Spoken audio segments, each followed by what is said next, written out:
I now tried. I now try how I can do with this listening test.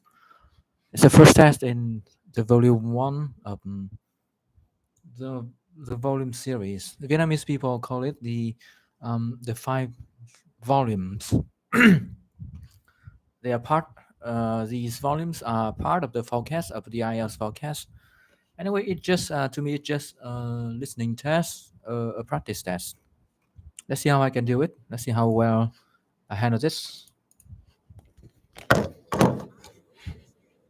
Version 16208. You will hear a number of different recordings, and you will have to answer questions on what you hear. There will be time for you to read the instructions and questions, and you will have a chance to check your work. All the recordings will be played once only. The test is in 4 sections. Write all your answers in the listening question booklet. At the end of the test, you will be given 10 minutes to transfer your answers to an answer sheet. Now turn to section 1 on page 2 of your question booklet.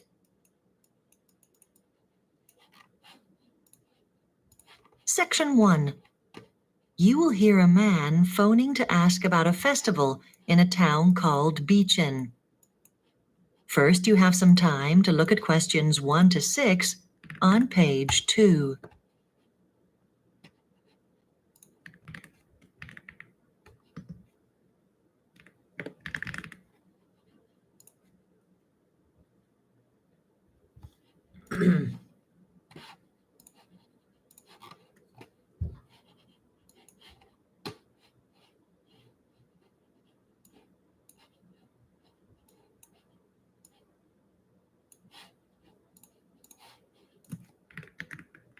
You will see that there is an example that has been done for you. On this occasion, as you listen, because you will not hear the recording a second time. Listen carefully and answer questions 1 to 6. Beachin Festival Office? Oh, hello. I want to check some details about the festival.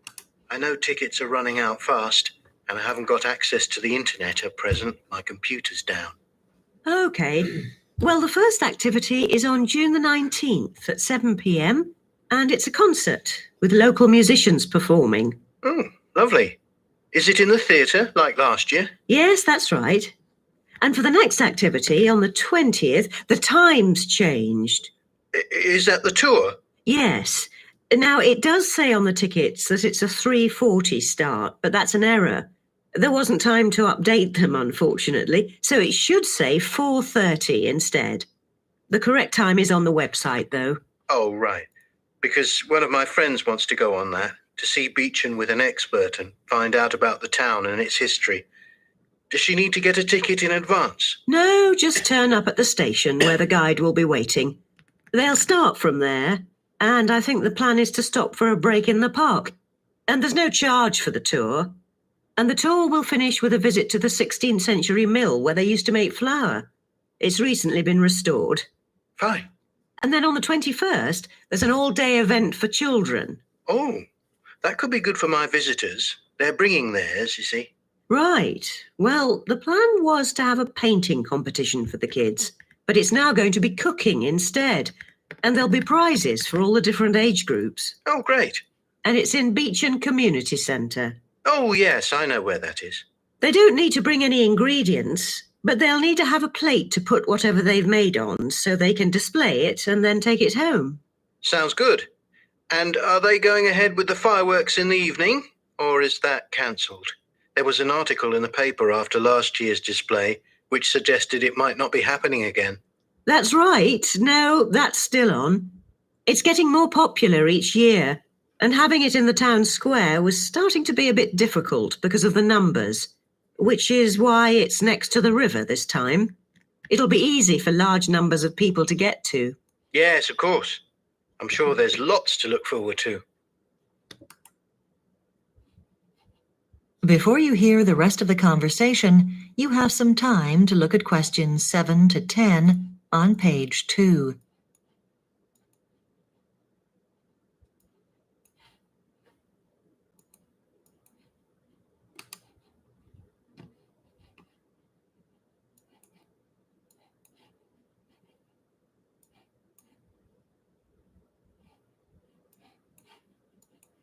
Now listen and answer questions 7 to 10.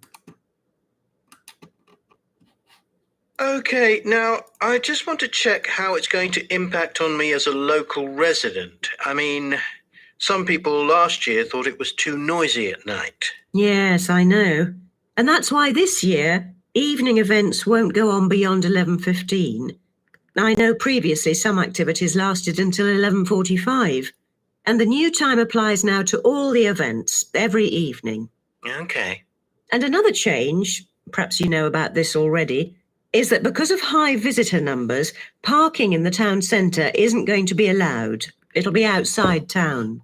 Oh, yes, to keep the streets clear, I suppose, for all the visitors. I did know, actually, and it's not really going to be a problem for me. Right. I mean, I can just walk into town from my home. Okay. Well, anyway, if you want to check any more details about the festival, once you're back online, you can look at www.events.com, and you'll be able to comment on what activities you enjoyed.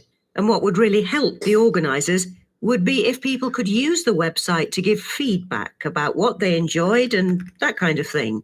This will help them plan for next year. That's probably a good idea. And with pricing, I know local residents.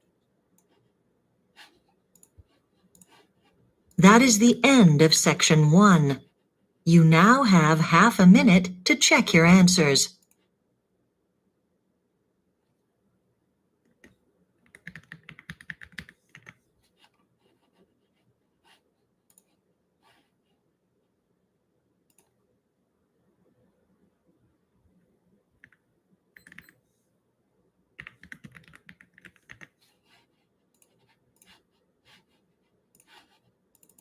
Section 2. You will hear a tour guide talking to some tourists who are going on a walking holiday in Spain. First, you have some time to look at questions 11 to 14 on page 3.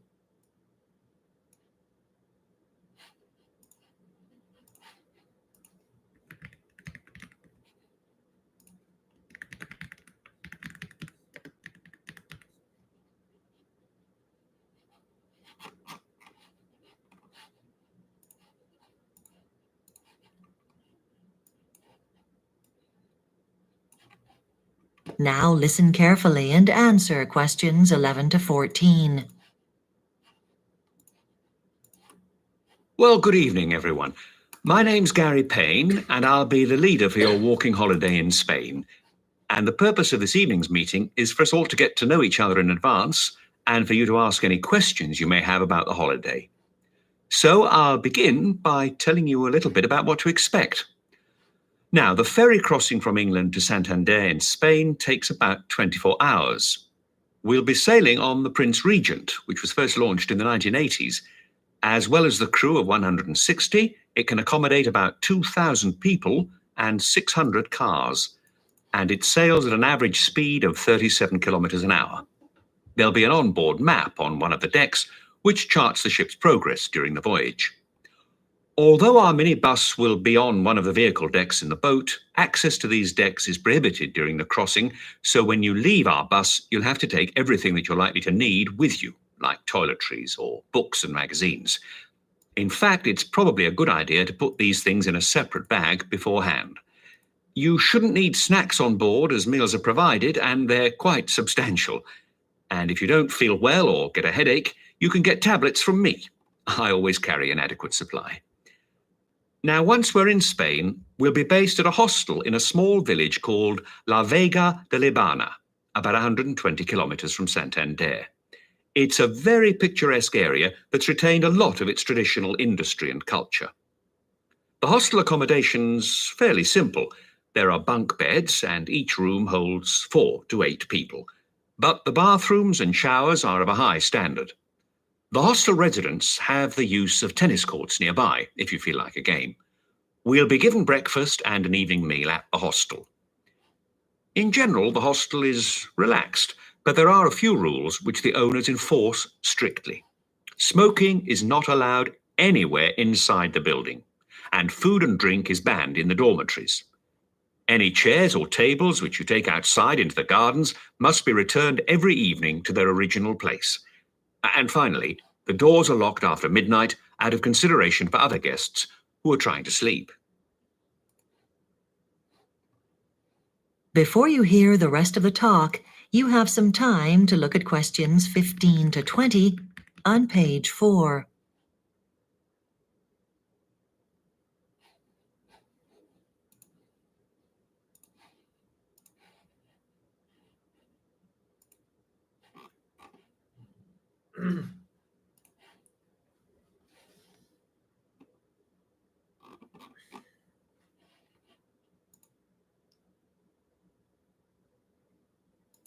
Now listen and answer questions 15 to 20. Now that's enough about travel and accommodation. But before I move on, I should say something briefly about equipment.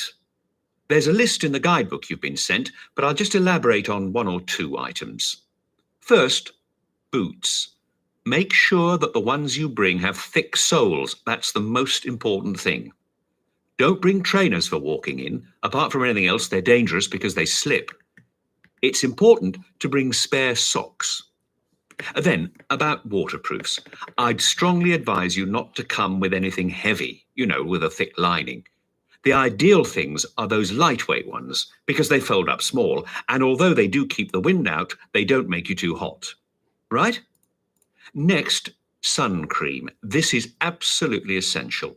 And regarding the strength, make sure you get what's known as total block. Even factor 25 isn't good enough for those latitudes in July. Then, let's see. Bring a folder to keep your map and other papers in, one of those plastic ones. It's not very likely to rain, but if it does, you'll find it soaks everything. So that's the practicalities over. Now let me tell you a little bit about the area in Spain where we'll be walking, the Picos de Europa. It's a very popular area for tourists because of its spectacular peaks. Although they're only 25 kilometers from the sea, the highest peaks are more than 2,600 meters high and have year-round snow caps. On the highest peaks, you've got alpine plants that are only free of their snow cover for a few months a year. Then you've got meadows that are full of wild flowers at certain times of the year. Then the northern slopes are covered by woodlands, giving homes to rare species such as wolves and bears. And because of the variety of plant life, which survives in that part of Europe due to the traditional way of life there. That is the end of section 2. You now have half a minute to check your answers.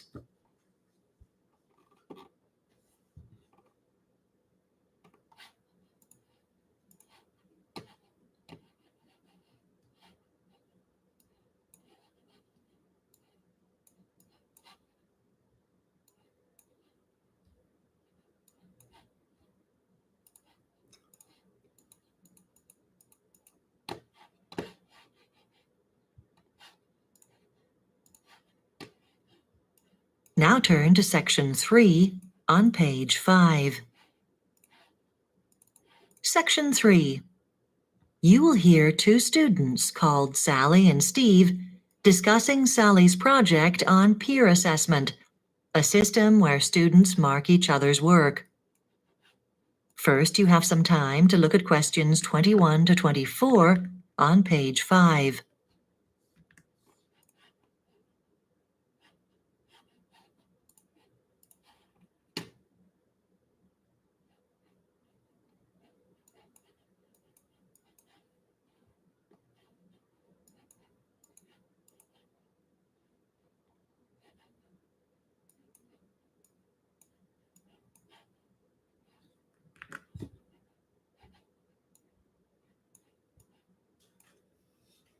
Now listen carefully and answer questions 21 to 24. I can't believe you're still in the library, Sally. You've been here all day. Are you still working on your peer assessment project? Hi, Steve. Yes, I'm still here and I'm nowhere near finished. Hmm. I'm still processing the reading I've done on peer assessment.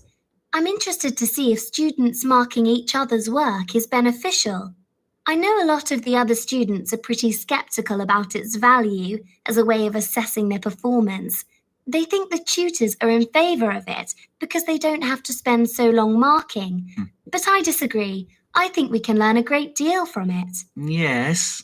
I can see one advantage being that it saves time spent going over things in class. Well, initially it doesn't seem to work that way, and it can be quite a time-consuming business because sometimes things have to be marked again if the tutor thinks the students' assessments aren't reliable. The real gain is the fact that the students learn to stand back and assess their own assignments objectively because they're much more familiar with the marking system. Yes, I can see that. It gives them an opportunity to reflect on their own performance. And how do they feel about having another student mark their work? Is that good for rapport? In some cases, yes. In some cases, no. Hmm. I think more research is needed to answer that question. What happens if a tutor notices that the marks for a particular assignment seem wrong? Should the students mark them again? That might not make any difference. So in that case, the tutor would have to remark all those assignments and then go through the marking criteria really carefully with the students on the next assignment with some sample answers. Right.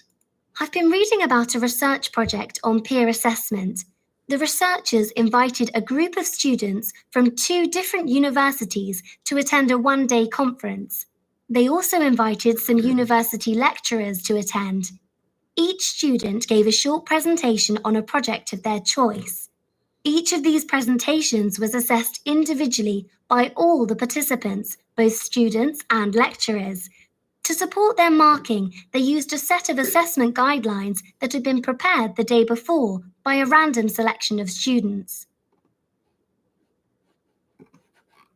Before you hear the rest of the discussion, you have some time to look at questions 25 to 30 on page 6.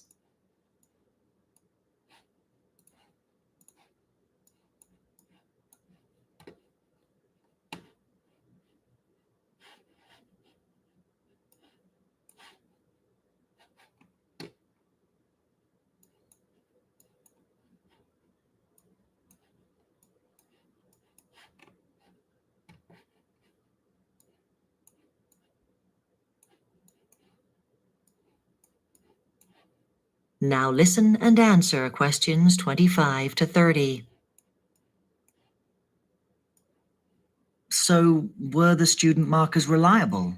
Well, comparisons were made between certain categories of student markers and the group as a whole, including the lecturers. The findings showed that there were some variations in the way different groups marked. Gender did come into play, for example. I expect the male students were more generous when marking female presenters, were they? Quite the reverse, actually. They were harder on the female presenters than on the males, which wasn't what I'd expected either. Did female students show any bias towards male presenters? Interestingly not. So, does that suggest women are fairer and more reliable markers than men? Well, I wouldn't go that far. It's only a small sample. But significantly, the results showed that when women marked other women, this didn't affect the grades they gave. What about age? Were you able to come to any conclusions about that? Yes, because we had some mature students presenting and we found the marks awarded to them by their younger peers were rather more generous. Oh, I wonder why that is. Now, you said there were groups of students from 2 universities.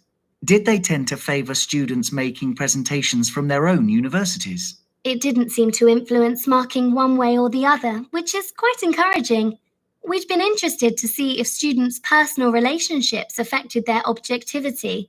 One striking variation, though, was in the students who'd been asked to help devise the criteria for the marking scheme. They were actually the toughest markers of all, marking consistently below the tutors. Really? Well, it sounds as if it's generated lots of useful data. I expect you'll be here for this. That is the end of section 3. You now have half a minute to check your answers.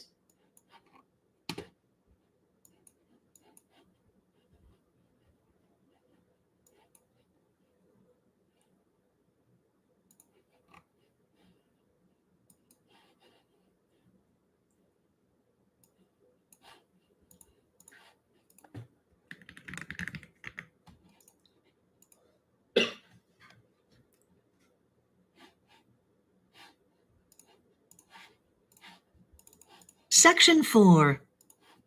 You will hear part of a linguistics lecture about a language called Bislama that is spoken in the Pacific Islands. First, you have some time to look at questions 31 to 40 on page 7.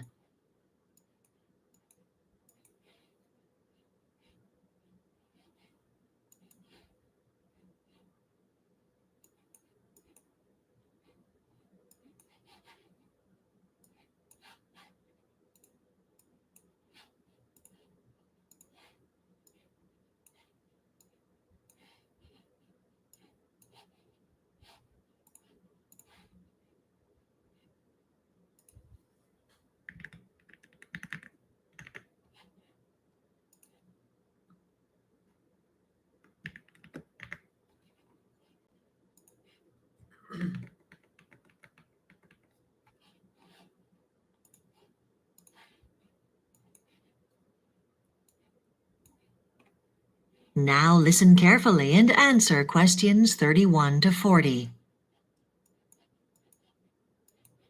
Good morning and welcome back to this series of linguistics lectures. Today, I will be talking about the language Bislama, which is a form of Pidgin English. Linguists use the term pidgin to describe new languages that are created by combining two or more existing languages, often in a simplified form. The study of pidgin languages is important because it provides us with information about language change and modification. The Pidgin English known as Bislama is used in the South Pacific nation of Vanuatu, a group of islands where 81 first languages are still regularly used by the local people. There are a further 17 local languages that are in danger of dying out and 8 that have been identified as extinct. This gives a total of 106 first languages in all, a very high number for a small country with a population of just 200,000 people. Then thinking about foreign languages, English is the most important and has official status largely because it is the medium for all education purposes. However, it is Bislama that is the most widely spoken language in the country, used regularly by more than 90% of the population. We should note here that in earlier times, some people had negative feelings towards the language. In fact, for many years, it was commonly referred to as a broken language and its use was discouraged. But attitudes have changed dramatically, and today the people of Vanuatu are very proud of this unique language. It is only when we understand the historical context that we can comprehend just why Bislama developed in Vanuatu. The first form of Pidgin English in this region can be traced to around 1800, when foreign traders arrived and local people were recruited to work as sailors. On board multilingual ships, there was an obvious need for a common tongue, and Pidgin English was born. This early form of Bislama continued to spread as trade in the Pacific developed in sandalwood and other local commodities. Then from about 1860, a lot of people from Vanuatu traveled to Australia to work on the new plantations as laborers. Again, because of the multilingual nature of these workplaces, it was very important to have a common language. Finally, in modern times, there have been other pressures that have maintained the need for a common language. Like many other parts of the world from about the 1950s, Vanuatu experienced a significant migration of its people from small villages into the city, and it has been here that Bislama has really established itself as the country's first language.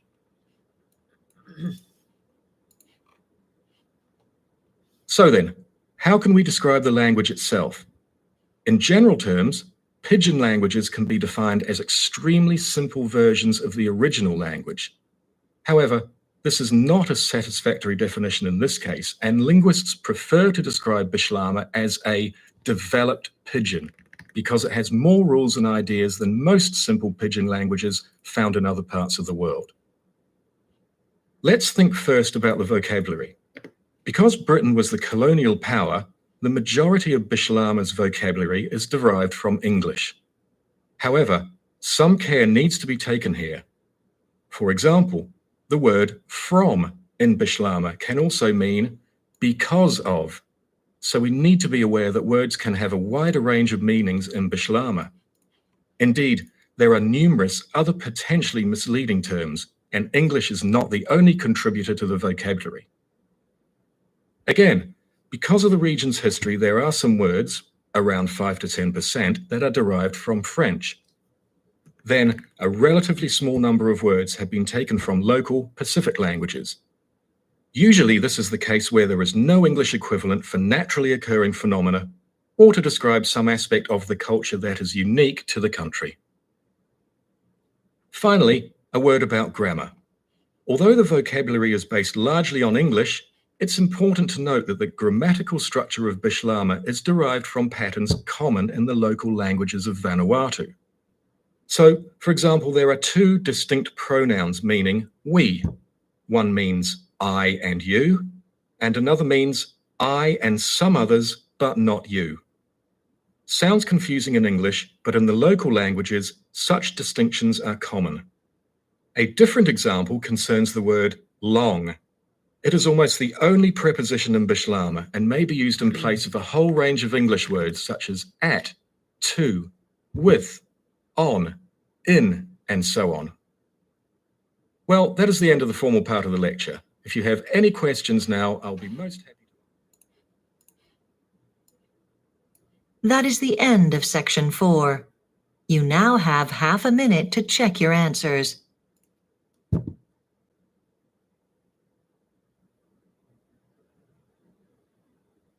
Specific word.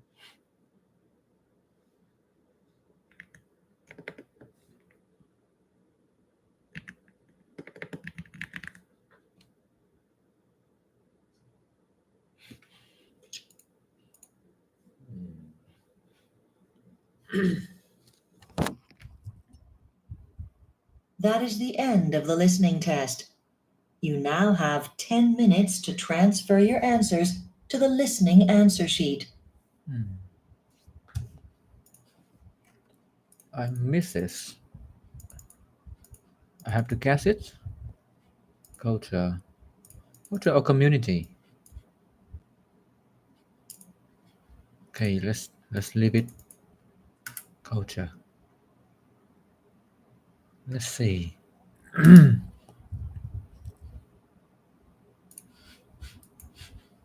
Okay, let's check the answer key.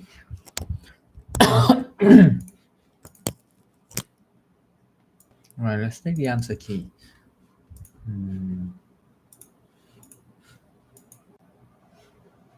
Oh, what happened? What happens? Okay, this is the answer key, and let's see.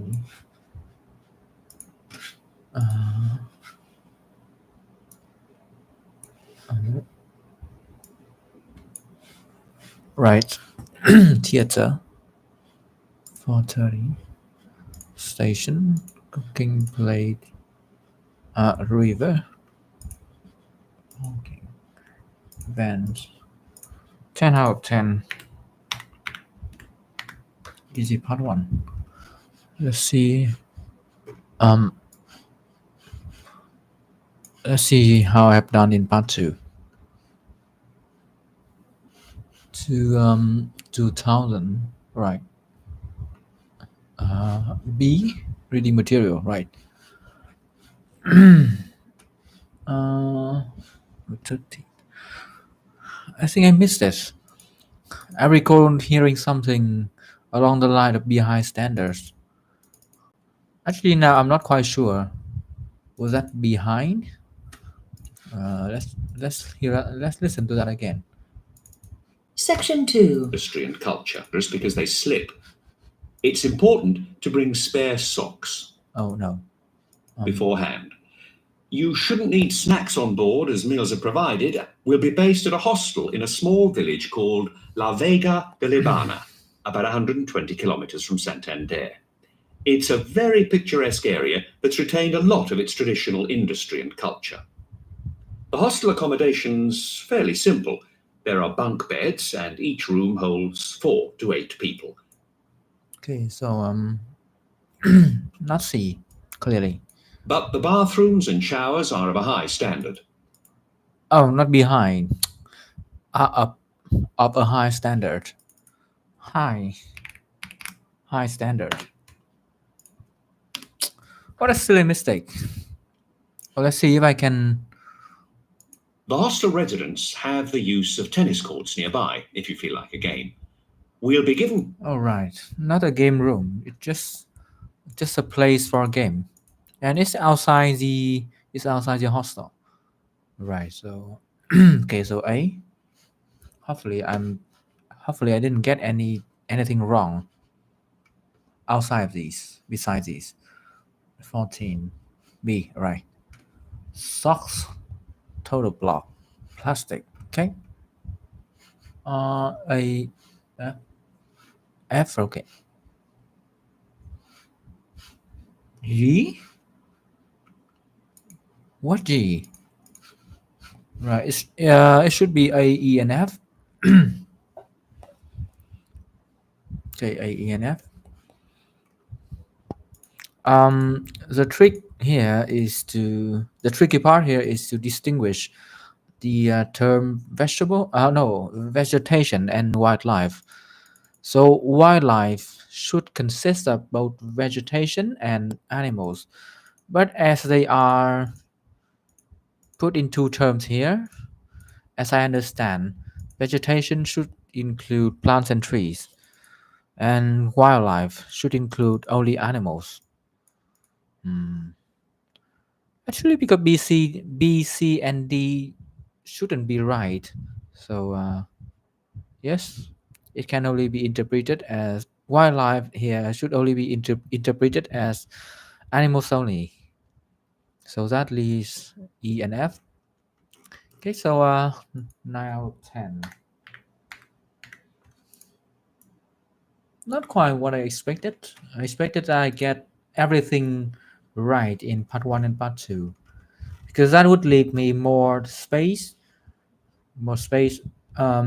space for punishment in part 3. So I will be allowed to commit more mistakes in part 3, because I receive and still receiving a a decent mark. Anyway, let's check part 3. A, B, B, A. Okay, good. B, C, C, A, C, B. Right, they're all right. This is a very easy part 3, exceptionally easy, surprisingly easy. It would be great if I have something like this at a part 3 in my real test, which will be in August. Anyway, part 4, extend. Part 4 is quite easy too. The only thing that confused me was number 39. Right, so extend, education. Okay, very predictable. Broken, plantation, city, develop, meanings. Okay, again again, the tricky part here is that the word meaning has an S following this, because in regular context, we don't see the word meaning as being a countable word, a countable noun. But here it is, a countable noun. From may have more meanings, but again, it's very predictable. As you can see, I predicted this way ahead of the listening audio. French, okay, culture. Oh, I guess it's right. You know, the same thing happened on my last listening real test, which was 2 years ago. I I guess I got 3 guesses right, which was awesome. It net me a 9.0, a band 9 in listening. Very surprising. Okay, so I got one false answer, one incorrect answer out of 40. This may or may not read me. This may or may not take away the band 9 from me. But anyways, this mistake here is really silly. It's just basic pronunciation. I shouldn't have committed this. I shouldn't have made this kind of silly mistake. My fault. I think I deserve a band 8.5 for this, not a band 9, because I still made some mistakes. Right. Anyway, I think this is enough for my first stream. Oh, okay. Okay. Goodbye, and see you again tomorrow, or on my next session of practice. I hope there will be more people. This session has 0, no one. Okay, so I basically I've been talking to myself alone in the middle of the night, past the middle of the night, which is awesome. It's exceptional. Okay. Anyway, I'll be doing a longer session on the next session. Then maybe I will do a listening. Oh no, a reading and a writing test. I don't think I will ever do a speaking test here because that's pointless. I can do a speaking test. I will do a sample of a speaking test with ChatGPT, which will be somehow sufficient for self-practice, but it wouldn't give a precise assessment of how of my performance in the real test for many reasons. But the most significant reason is that the ChatGPT tend to give incorrect mark. The mark may vary. The mark for each criteria may vary from one to 2. It rarely goes up to 2, a variation, but 1 is very possible. And sometimes it even give half a band for a criteria, which is unacceptable. It's not the case for a single one of the 4 criteria. For a single criterion, we never get half a band. So we may get 7 or 8, but never 7.5. But 7.5 is a very common mark that ChatGPT may give you. So if you ever get a band 7.5 for, let's say, pronunciation, that is not very believable. It's not very trustworthy. If you think that you could have done better, if you think that you deserve a higher mark, maybe you are, maybe you do. Sorry, maybe you do deserve a higher mark. Maybe you deserve a band 8 or even a band 9. So what I want to say is, if you ever decide that you want to practice speaking with someone else, but you are, let's say, too much of an introvert to ask for somebody else to help you with that, to help you ask question so that you can answer, or if you don't have, if you can't find any person with exceptional English skills to assess you, then ChatGPT can still act as a very good partner for practice, but just for practice, not for assessment. That is what I want to say. Don't put your whole trust into ChatGPT's assessment. All right, that's it for today. This is a demo stream.